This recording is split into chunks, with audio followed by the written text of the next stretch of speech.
Hello and welcome back to another Age of Empires 2 random map game. This one is something a little bit special, and I will tell you about that in just a moment after I've introduced the players. We do have a 2v2 mirror matchup on Arabia. Down to the left of the map we do have RVK Dogao, a very famous and well-known player, and I'm sure if you guys have been watching my channel for a while you will all be very well aware of who Dogao is. Did reasonably well in the Grand Masters League tournament a while back, and Masters of Huns, Arabia even, and all sorts of good big tournaments. He is one of the best at the moment. His teammate over to the right of the map in purple or hot pink, I don't actually have that mod installed at the moment, I don't think. We do have LOS only Rook, aka Miguel, I believe, and he is playing as Saracens. And their opponents over to the north of the map, sort of northeast of the map, in blue we do have Artras, HYM Artras, playing as Saracens up there, and over to his left, over in the northwest of the map, we do have RA Burke in yellow playing as Huns. So we do have a mirror matchup, Huns on the left of the map and Saracens versus Saracens on the right of the map, and I'm going to speed things up just a little bit through the Dark Age, and wow, that is going pretty fast. I will have to put it back to normal speed fairly soon. So this is kind of a little bit of a special game, and I wanted to make this video to say thank you to Katsuni, because this was Katsuni's 10,000th post on AoCZone. He has been in the community for quite some time now. He is very well known and very renowned for being one of the guys who posts just pretty much every game that gets posted on AoCZone is posted by Katsuni. He really is a great member of the community, and I want to say thanks to him, because without him it would be a lot harder for me to find recorded games to commentate on, and it would be a lot harder for me to be able to produce videos as quickly, because he is the one who posts them there for everyone to see and everyone to get their hands on. So without him it would certainly slow things down a bit, and he's doing a really great job. This game was his 10,000th post, and so I thought I would commentate this game for you guys, and as a thank you to Katsuni for doing all of his hard work for the community. It's people like him who really help to keep this community alive, and you know, the community does need more people like him. He's a really beneficial person to have around. Dogao failing his ball lure a little bit there. It looks like it just got trapped on that tree or something, or the villager sort of got out of range and it didn't continue to run, but he's managed to get that back, and he'll do that actually reasonably well, because he's not actually taken any damage on either of those villagers there that actually took that boar. So that's going to be a little advantage to him, a little bonus to him a little later on. If yellow Burke up here comes in with a scout rush or something like that, he's less likely to be able to pick off a weak villager from under the TC. Over on the right of the map then, we'll have a look what early Rook is doing. He's building a barracks, so we're going to see a drush out of him. And we will see no drush out of Artas. Yellow going with a barracks as well, so he will be drushing. So we're going to have a drush from the Hun player on HYM's team, and we'll have a drush from the Saracen player on the, I would say the Brazilian team. It's sort of it's almost like a Nations Cup this. We have two Turkish guys in the north and two Brazilian guys in the south. Third boar there for only Rook, so I must have missed that while I was talking about Katsuni for a moment. He obviously stole a boar from Artas there. As you can see, only one underneath Artras's TC, so I'm assuming he did that with his scout cavalry, and yes, he must have done, as that is fairly low on health. So 3 boars for only Rook, and he is going with a drush as well, so that is going to be really good for him. It's going to be able to mean he's going to be able to do that drush without losing too much in the way of food. He's going to be certainly a little better off for it, and he should be at a reasonable time as well. That barracks going up fairly quickly. We'll see Burke over here as well, already with his barracks up and with militia coming out. He only had 2 boars though, Dogao managing to get 2 of his own, so that is going to be fairly balanced, and also he does have this deer patch in the back, Dogao does, so that's going to be nice for him actually, because the berries, the deer, quite close together. He probably won't have to remill that, and he could use his scout if he wants to push the deer in, or he could just use his villagers to take the deer. Either way, it's going to be reasonably good for him. 3 militia moving out for Burke right now. See if he can actually do anything here. Dogao, obviously the seasoned pro, very much capable of dealing with a rush. And one thing I will say though is that Dogao's gold on the front here, fairly bad positioning. Both of his golds out on the front, and so he's going to want to play fairly aggressively once he gets to the feudal age. Wants to build his buildings out here, I imagine, to try and secure that gold and make sure that he doesn't lose out on any of that. And also a little risky now, going to take the gold with 2 villagers, I think, here. We'll see what he's actually doing with those. I can't imagine he's going to go with a forward. And these militia just moving in. So if they'd have actually seen them, he could have picked off 2 villagers. There we go. We see the barracks going up at the front, and that is going to be very far forwards for him. Almost half the distance between him and his opponent. Burke coming in now though with the militia and the scout cavalry. Let's see if he can do anything. Dogao's obviously seen it. He could lose this villager here, as she has been trapped in. And well, what was I just saying? Dogao, the seasoned pro, able to deal with any rush. Well, he's going to lose a couple of villagers here. That is almost certain. One already down and quickly walling up at the back, so as to make sure that Burke can't get around without going in range of the TC and taking that TC fire.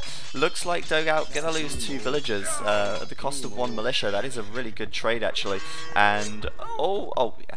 He did lose that. I thought he was going to just escape for a second there, and that's a really good trade at the moment for Burke right there. He's going to be fairly happy with that. He's going up to the feudal age right now. Dogao already feudal though, a stable going up on the front, and he is going to go with a couple of scouts quite clearly there, and once those scouts come out, he should be able to clear this up pretty quickly and start to try and apply some pressure to Burke. His gold right at the back here could be harassable actually, as it's quite a way for the villagers to get back, but for the time being he's going to be okay for now. Burke could even go with a fast castle here, but judging by how many villagers he has on gold, he's not going to do that. He's going to go with, I think, probably archers. He's got a little bit of wood out right now. He's gonna go, yeah, archery ranges right there, 2 down, and he is gonna go with archers straight off the bat. With plenty of villagers on wood, 4 villagers on gold. He'll probably add a 5th on when he gets to his 3rd archery range, and Dogao going to stick with the scouts for now. Having a quick look over here, the drush for only rook seems like it's only just coming in. I'm not really sure because I couldn't really keep an eye on both things at the same time, but Artras, with quite a lot of walls here, he's already feudal as well, and making scouts for that matter, so he should be able to deal with this drush fairly easily. Releasing the scouts a little bit late, I think, losing 1 villager right there, and that was... oh, and his scout as well. Not an amazing trade. Those militias probably going to go down to the scouts right there.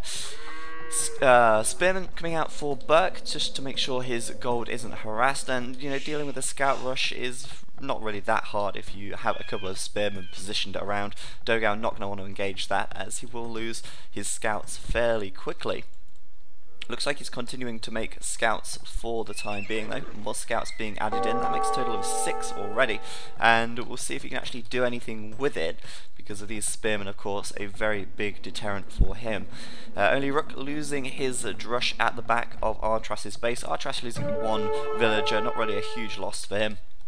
And 4 scouts moving across the map right now to only Rook, who has spearmen positioned around ready to defend his base. So it's pretty much a mirror of, well, it is a mirror, it's a mirror civs, but it's different civs doing different things but the same things. That made no sense, but I think you know what I'm trying to say. And Dogao just coming in with his scouts now.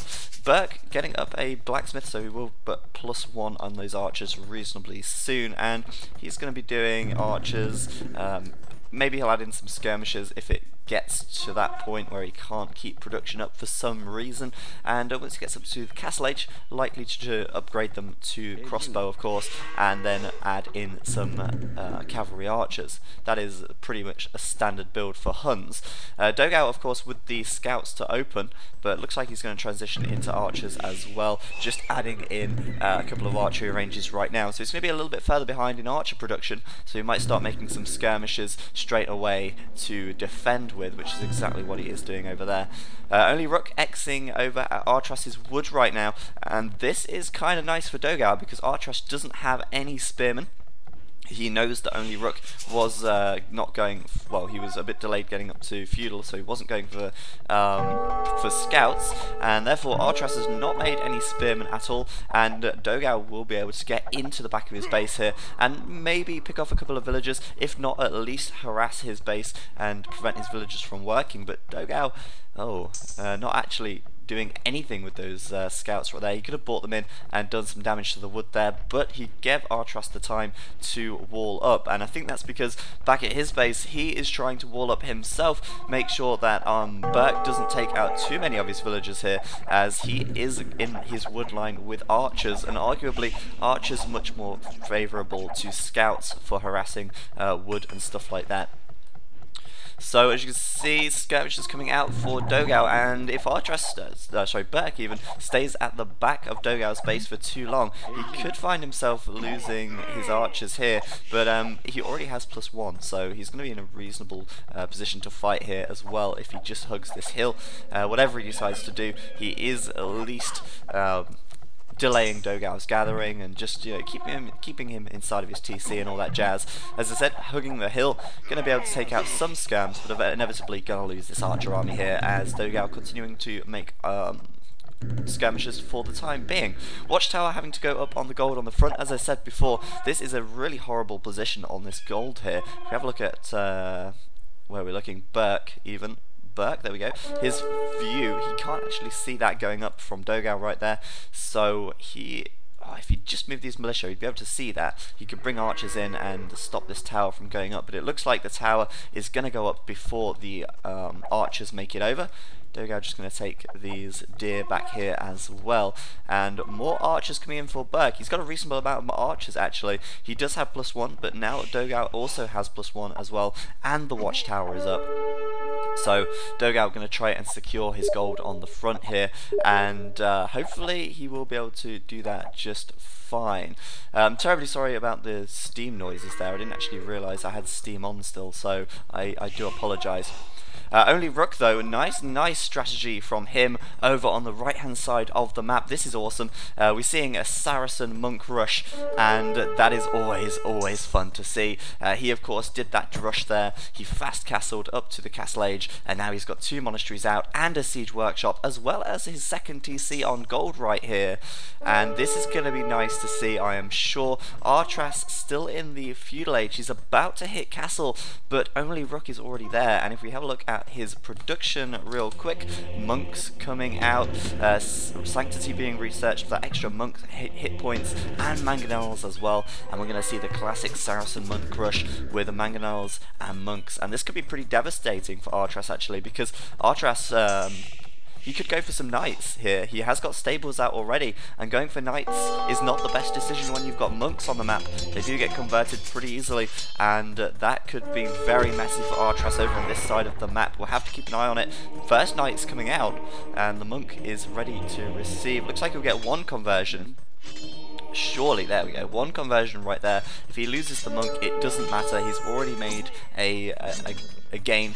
He's likely to be able to take out the other knight with his the knight he converted. So reasonably good for Only Rook, and I want to keep a close eye on this. I'm going to look at the minimap over here to see if much is going on. Looks like Burke is in the back of Dogao's base, but getting repelled away. But this is where the main chunk of the action is going to be. Only Rook, Miguel, managing to convert 3 knights already, and Artras, the table's quickly turning, and he's going to be worrying here, I think, a little bit, because his gold on the front here very easily attacked, and if he has no gold, how is he going to make an army, a reasonable army anyway? He would have been much better not going for knights here, but unless you know your opponent is going to do this and go for the monks and the mangonels, you really have no way to really anticipate unless you've scouted it out, and he's going to be in such a tough situation to actually hold this off. Of course, mangonels going to be able to start battering down at the town centres. The monks going to be able to protect the mangonels by converting any knights that come close, and only Rook Miguel in a reasonably good situation here with the advantage of speed as well. Let's have a look what Artras is doing. It looks like he's continuing to make, well, he was making another knight. He's actually making some scout cavalry now. Upgrading to light cavalry could be a good decision for him. Light cavalry take longer to get converted, and, well, it's not that they take longer to convert, but they get to the monks very quickly, and, you know, they are very good at taking out monks. And it looks like only Rook Miguel doing a massive amount of damage back here, managing to just really take out some villagers, delay them from working, managing to kill off a couple of knights as well. Finally going to get repelled, but only Rook is going to be able to defend his mangonels so easily with these monks. If he just keeps an eye on this army, as soon as Artras comes in with any amount of units, he's going to be able to just target them all for conversion, and there's not a lot that Artras is going to be able to do. As I said, scout cavalry, light cavalry would be a good decision, but he's going to make some archers by the looks of it, upgrade to crossbow, and see if he can take the monks out that way. We will see, but only Rook managing to take out these buildings pretty quickly, adding in more mangonels, and this TC could be going down pretty soon. Well, keep an eye on that. Over on the left of the map with the Huns, we do have Dogao still in the feudal age. He's not actually clicked up, he's just clicked up right now, and I think that's mainly to do with the fact he was very late taking that gold and securing that gold. We do have Burke though already into the castle age right now, and he does have a reasonably large army over on this right hand side, a lot of crossbowmen right there. Dogao going aggressive, he might regret that, because unless he can take out a lot of units, or if he can get back in time, Burke is going to be coming down here, and Dogao could find his stone and his wood very easily harassed right now. It's almost as if he knows it's coming, managing to, well, he's not, I don't know if he's going to get that watchtower up, it depends. He's using his villagers as a decoy, trying to send them away and lure Burke this direction, but Burke is going to get there, and he's not going to fall for that trick. Going to manage to take out a lot of villagers on this watchtower. The watchtower may not even go up if he targets all of these villagers, and it looks like it's not. Really nice play by Burke there, managing to prevent Dogao from getting that watchtower up, taking out a lot of villagers, and that is a big problem for Dogao.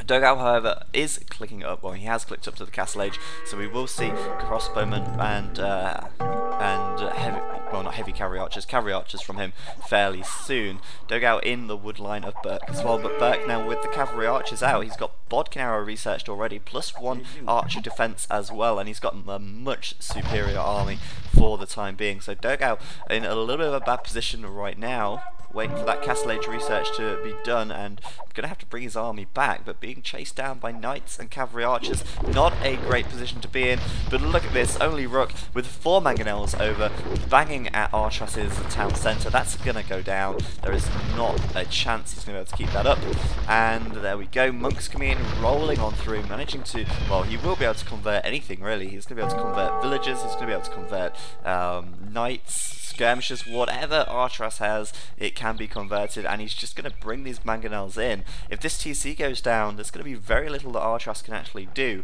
as his monks will literally just convert everything. His mangonels will flatten the villagers, and Artras in a very, very bad situation. So Artras losing it up here, Dogao potentially losing it down here. He has got a reasonably good army size though. He's got a lot of archers, a lot of skirmishers, the crossbowman research just about to complete, +2 completing as well, and Dogao could salvage this. It looks like he has a bigger army than Burke for the time being, and he's going to try and get some damage back at him so he can actually catch him up economically. And look at this, only Rook clings this little hill here. Nice choice by him, going to get that attack advantage on that TC, and that could be the second TC going down for Artras already, as only Rook just coming in here, converting archery ranges as well. Why not? Converting, looks like he converted that stable as well, and wow, just Artras not going to be able to do much at all here. The monk's just converting literally everything, and he really has no defense against this. Another TC being put up, but look at this, having to run right away with his villagers over here. Where's he going to run them to? That's the question. All the way over to the corner of the map by the looks of things. Dogao in the back of Burke's base, managing to pick off a lot of villagers, probably drawing things about even now, losing a little bit of army there, but managing to take out Burke's army by the looks of things, managing to defend himself back home, and he didn't take out Burke's army. Burke is attacking only Rook Miguel and trying to slow only Rook's advance into his teammate's base, but it looks like he's not managed to kill off many villagers. I don't see many dead bodies on the floor. Miguel managing to keep his villagers nice and safe for the time being. And to be honest with you, his economy, whilst it's obviously important, it's really not all that important right now. He's got such an advantage over here. He's going to be able to do so much damage over in this area that even if he loses a lot of his economy right now, he's still going to be ahead because he's already got this army. And it's going to be very hard for Artras to actually come back and get him back after this. It's kind of, you know, it's really bad for him. Dogao, of course, still in the back of Burke's base. Burke with villagers gathered inside of his TC, not where they want to be, of course. And Dogao could be in a good situation to come around this side and attack this wood here. Would get a lot of villagers if he did that. But for the time being, just hanging in the back of Burke's base, denying him that gold. And that is also a good thing, because without gold, of course, he cannot make cavalry archers, he cannot make any gold units, which are really the most powerful units that you're going to have in your army. Another TC going down for Artras in just a second, and it's not very often that you see in such highly rated games villagers running across the map, fleeing for their lives. Artras really on his last legs now. If Burke can't make something happen or do something huge with his army, then it's going to be very hard for him to actually come back and make a comeback in this game. Dogao sending over wow, not too bad. That's a reasonable amount of cavalry archers, considering he was quite late up to the castle age. Sending them over to help his teammate out. Going to be able to probably take out this whole army, actually. Only Rook with a mangonel in the back of his base. Burke spotting that quickly enough and not going to be able to land that mangonel shot, but Dogao does have his army right here, asking only Rook to delete a house, but he's a little bit slow to react, and Burke going to escape with his crossbows. Now, if he'd have only deleted that house, he probably would have been in a better situation, actually. He could have actually got in and killed off the crossbows, but he's not going to do that, and Dogao's going to be forced to probably bring his army back to his own base, for that matter, because they are incoming to his woodpile once again. Burke doing a reasonable job, actually. He's got a reasonably good economy set up. He's got quite a few cavalry archers out as well, and a lot of crossbows still.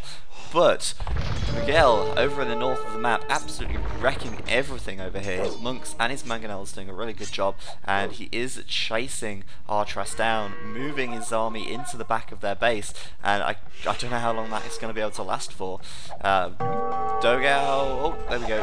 Crossbows in the back of his base, as I said, managing to get inside of his tower there, only losing 2 villagers, not so much of a big deal. He does know where Burke is, and he's sending his cavalry archers over there now to hunt him down.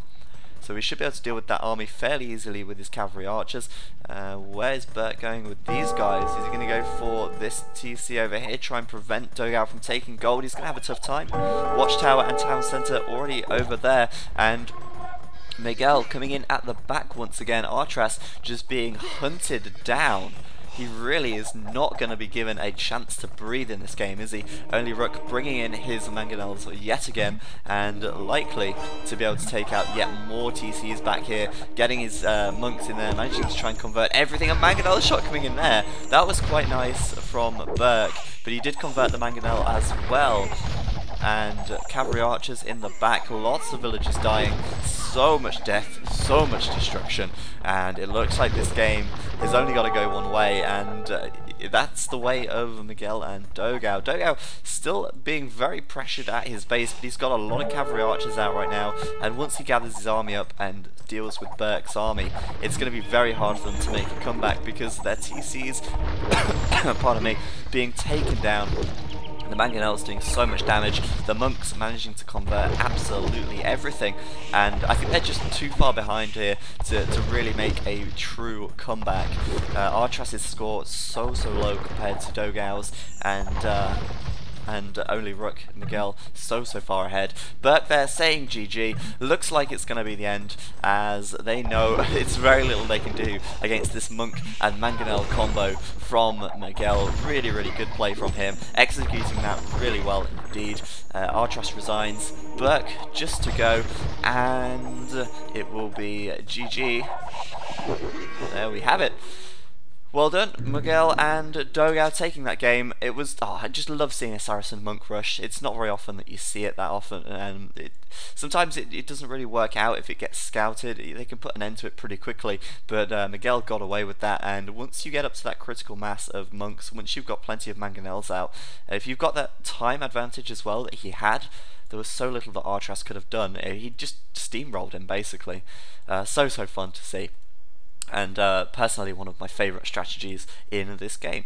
So thanks for watching, guys. Thank you to Katsuni once again for being such a great person in the community, posting all of these games and making my life and everyone else's life a lot easier. Thanks for watching. As usual, I've been Zach, and I'll see you guys next time.